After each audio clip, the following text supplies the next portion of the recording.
പോരാടുന്നവരോട് ഞാൻ പോരാടും, നിന്റെ മക്കളെ രക്ഷിക്കുകയും ചെയ്യും. യെശയ്യാ പ്രവാചകന്റെ പുസ്തകം 49 അധ്യായം 25 തിരുവചനം. നിങ്ങളുടെ ജീവിതത്തിൽ ശത്രുക്കളുണ്ടോ? എൻ്റെ ബ്രദറെ, എന്ത് ചോദിക്കണേ, ശത്രുക്കളുണ്ടോ എന്നോ അല്ലേ? അങ്ങനെയുള്ളവരൊന്ന് കമൻറ്റ് ചെയ്യണേ.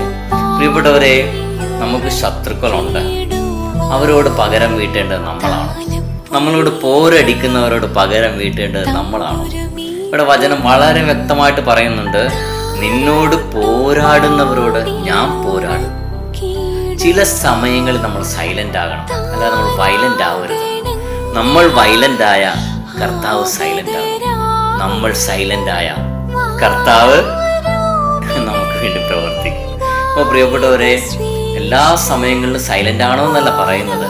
പ്രതികരിക്കേണ്ട സമയത്ത് നമ്മൾ പ്രതികരിക്കുകയും വേണം. പക്ഷേ പ്രതികരിക്കാൻ വാക്കുകൾ ഉണ്ടായിട്ടും കഴിവുണ്ടായിട്ടും ചില സമയം നമ്മൾ പ്രതികരിക്കാതിരിക്കുമ്പോൾ, നമ്മൾ ക്ഷമയോടെ അതിനെ കർത്താവിൻ്റെ സന്നിധി സമർപ്പിച്ച് ഒന്നും പറയാതെ ഇരിക്കുമ്പോൾ, ചിലപ്പോൾ ലോകം പറയും നമ്മൾ പേടിച്ച് വിറച്ച് കണ്ടം വഴി ഓടിയെന്നൊക്കെ പറയും. പക്ഷേ ഞാൻ നിങ്ങളോട് പറയട്ടെ, പ്രതികരിക്കാൻ കഴിവുണ്ടായിട്ടും കർത്താവിനെ പ്രതികരിക്കാതെ ഇരിക്കുന്നവരാണ് ഈ ലോകത്തിലെ ഏറ്റവും വലിയ ധൈര്യശാലികൾ.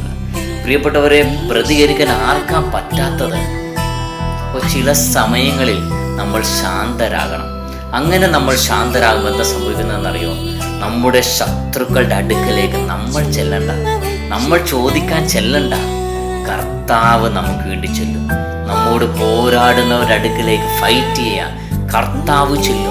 നമ്മളെ തകർക്കാൻ ശ്രമിക്കുന്നവരുടെ അടുക്കലേക്ക് കർത്താവ് ചെല്ലും. ശരിയാ, ഒരുപാട് വേദനകൾ ഉണ്ടായിട്ടുണ്ട്, നമ്മളെക്കുറിച്ച് ഇല്ലാത്തത് പറഞ്ഞിട്ടുണ്ട്, നമ്മുടെ സൽപ്പേര് കളങ്കപ്പെടുത്തിയിട്ടുണ്ട്, നമ്മളെ ഒരുപാട് വേദനിപ്പിച്ചിട്ടുണ്ട്, മുറിപ്പെടുത്തിയിട്ടുണ്ട്, ഒറ്റപ്പെടുത്തിയിട്ടുണ്ട്. ശരിയാ, പലപ്പോഴും ശത്രുക്കളോട് ക്ഷമിക്കാൻ തന്നെ പറ്റാറില്ല അല്ലേ?